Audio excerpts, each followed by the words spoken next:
ওই আল্লাহ একটু আনতে বলছে পদ্ধতি দিল। না না না সবাইকে একটু করে সবাইকে লাগাতে হবে। আলি আর খাবারটা পড়ে যাবে। আল্লাহ অল্প বাড়ি দেখো তুমি আমাকে দেখো আমি দিচ্ছি আমাকে দেখো তুমি আমাকে দিছো আলি আর খাবার আছে হ্যাঁ পড়ে যায় না হয়েছে না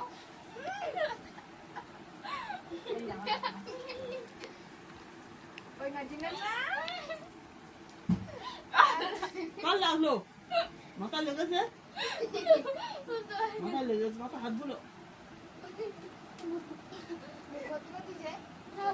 মাথা হাত ধুলো আমার ওই না আরে অত ধরে ঘাড় মুখটা করে দেখতেছে ওই না লাগাইছে এই কি অবস্থা আমার তো পুরো মুখটা ওই দেখে নিছি হ্যাঁ হ্যাঁ ভিডিও করে হয়ে গেছি এই বিট কেক খাবি আর কেক খাবি আর আয় মিনিন মা বেটা তোকে বিড়া গেছে এটা বললো 3 মিনিটও ভালো লাগে এবার ওই খাবারটা তুলি দেখে